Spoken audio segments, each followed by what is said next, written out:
Baiklah, saat ini saya sedang bersama salah satu anggota aktif dari organisasi kedaerahan Keluarga Mahasiswa Organilir atau biasa disebut dengan KMOI. Baiklah Mbak, boleh memperkenalkan diri terlebih dahulu. Baiklah, di sini saya akan memperkenalkan diri terlebih dahulu. Perkenalkan, nama saya Hartanti, saya berdomisili di Ogan Ilir, dan saya juga mahasiswa aktif di KMOI Angkatan 2020. Jadi Mbak Hartanti ini baru ya ikut KMOI ini. Mbak, Ya, mungkin baru. di sini Mbak boleh sharing-sharing sedikit mengenai organisasi kedaerahan atau sering dikenal dengan KMOI. Oke, di sini saya akan sedikit sharing-sharing. Apa itu KMOI? KMOI atau yang biasa kita kenal dengan Keluarga Mahasiswa Ogan Ilir adalah suatu organisasi yang berisi seluruh mahasiswa-mahasiswa yang ada di Ogan Ilir. Jadi gimana tuh Mbak yang kuliahnya ada di Unpad, ada di Padang, ada di Jakarta, tapi di KTP-nya itu domisili Ogan Ilir. Apakah boleh Mbak mengikuti organisasi ini? Oh, tentu boleh. Karena untuk KMOI sendiri itu boleh mahasiswa yang kuliah di mana saja asal berdomisilinya di Ogan Ilir. Jadi di organisasi ini gabungan ya Mbak, gabungan dari kuliah mana saja, dari kampus mana saja gitu ya Mbak. Iya, baik negeri maupun swasta boleh masuk KMOI. Boleh. Jadi tanggal berdirinya itu kapan ya Mbak? Untuk KMOI itu tanggal berdirinya itu pada tanggal 9 Mei 2009. 9 Mei 2009. Nah, apa sih Mbak sejarah atau latar belakang terbentuknya Keluarga Mahasiswa Ogan Ilir ini? Oke, di sini mungkin saya akan sedikit sharing-sharing mengenai apa yang melatar belakangi berdirinya KMOI. Nah, KMOI ini pada saat itu ada salah satu mahasiswa ya, mahasiswa itu yang bernama Kak Doni Irfandi. Nah, Kak Doni Irfandi ini merupakan salah satu mahasiswa yang berdomisili di Ogan Ilir. Nah, pada saat itu ia merasa bahwa siswa dan siswi pada saat SMA itu memiliki kemungkinan yang sangat kecil untuk melanjutkan jenjang ke perguruan tinggi. Nah, oleh karena itu ia membentuk suatu organisasi yang kita kenal dengan KMOI ini untuk menghimpun aspirasi-aspirasi atau informasi yang ada di sekitar betapa pentingnya bagi siswa dan siswi untuk melanjutkan perkuliahan yang lebih baik lagi. Jadi Kak Doni Irfandi ini menghimpun aspirasi-aspirasi tersebut ya Mbak. Jadi terbentuklah Keluarga Mahasiswa Ogan Ilir ini. Tahun berdirinya 9 Mei 2009. Iya, betul. Untuk ruang lingkup anggota pada masa Kak Doni Irfandi memimpin menjadi ketum itu seberapa banyak sih Mbak? Oke, pada saat Kak Doni Irfandi yang menjadi ketua umum, anggota di KMOI ini sangat sedikit sekali karena kita ketahui pada saat pembentukan itu masih sedikit sekali kan mahasiswa yang di Ogan Ilir ini yang kuliah. Nah, tetapi seiring berjalannya waktu sudah pergantian ketua umum dan juga sering dilakukan musyawarah Raya. Nah, jadi untuk anggotanya ini alhamdulillah sudah lumayan banyak. Jadi alhamdulillah sudah lumayan banyak sampai saat ini ya Mbak. Iya, alhamdulillah sudah banyak anggota.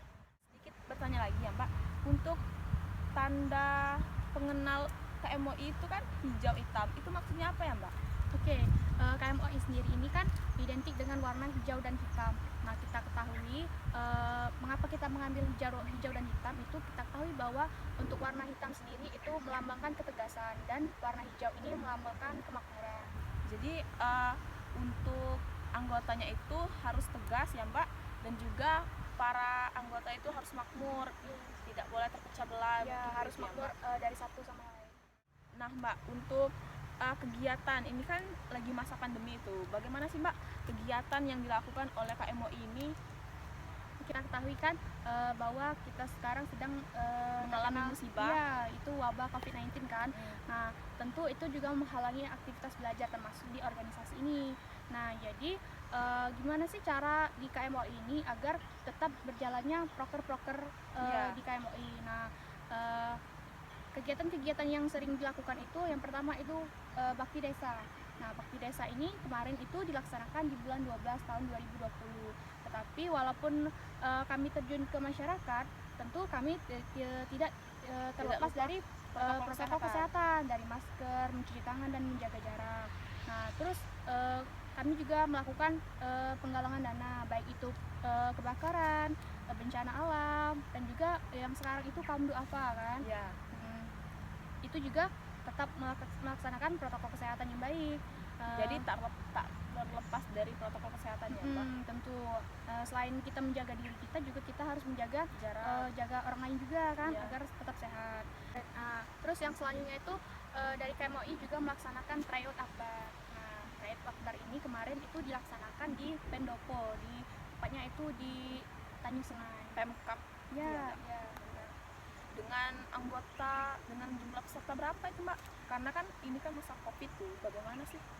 Nah, kalau kita tinjau dari tahun sebelumnya itu kan untuk yang mengikuti kegiatan ini bisa sampai 1.000. Nah, tetapi karena ini Covid kan, kita juga harus membatasi itu. Kita tidak bisa menyamakan di tahun kemarin yang belum terkena wabah. Jadi untuk tahun ke tahun ini dilaksanakan itu dibatasi dengan 500 orang. Dengan 500 orang itu tetap kan, Mbak, mematuhi protokol kesehatan? Tentu, karena itu kan banyak sekali tuh. Jadi Iya. baik dari segi apapun itu, dari pertama masuk itu harus tetap menegaskan Menerapkan protokol kesehatan yang baik. Selanjutnya ada lagi, Mbak, kegiatan yang dilakukan pada masa pandemi ini? Oke, nah di KMOI ini salah satunya tuh kegiatan di setiap tahun itu yaitu KMOI Cup. Nah, KMOI Cup ini Jadi KMOI Cup ini olahraga yang mengatasnamakan KMOI gitu. ya itu sebenarnya itu tidak terkhusus pada olahraga, baik itu dari seni ataupun seperti E-sport. benar-benar. Jadi lomba apa saja sih, Mbak, yang diselenggarakan KMOI kemarin? Nah, kalau yang kemarin itu dari KMOI melaksanakan futsal dan juga Free Fire. Untuk pendidikannya apakah tidak ada, Mbak?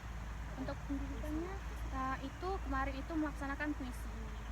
Oh, jadi 3 lomba ya, Mbak, yang kemarin dilaksanakan. Ya, 3 lomba. Nah, Mbak, selanjutnya apakah ada lagi, Mbak, kegiatan yang dilakukan pada masa pandemi ini? Nah, ini apa nama tuh? Sekarang kan sudah bulan suci Ramadan kan. Iya. Nah, ini dari KMOI sendiri sudah menjalankan yang namanya KBR atau Apa tuh, Mbak, KBR? KBR itu kegiatan di bulan Ramadan. Jadi KBR itu kegiatan bulan Ramadan. Jadi setiap tahunnya itu selalu dilaksanakan ya, Mbak? Iya, selalu dilaksanakan. Terus untuk KBR sendiri apakah sekarang itu sudah melaksanakannya atau belum? KBR itu kan kegiatan bulan Ramadan. Jadi itu banyak kan, Mbak, yang kegiatan yang harus dilakukan di bulan Ramadan. Salah satunya bisa diceritakan, Mbak? Oke, nah untuk di KBR ini ada beberapa kegiatan. Yang pertama seperti kajian dan juga ada itu namanya buka bersama. Nah, untuk sekarang itu kan dari KMOI sedang menjalankan penggalangan dana untuk kaum duafa. Nah, jadi setelah melakukan penggalangan dana untuk kaum duafa ini, barulah dilaksanakan kajian dan buka bersama. Oh, jadi begitu ya, Mbak? Ya. Nah, Oh, jadi begitu ya, Mbak. Mungkin sampai di sini dulu sharing-sharingnya. Semoga aja di lain waktu kita bisa sharing-sharing kembali ya, Mbak. Terima kasih atas waktunya, terima kasih atas ilmunya tadi ya, Mbak. ya, sama-sama.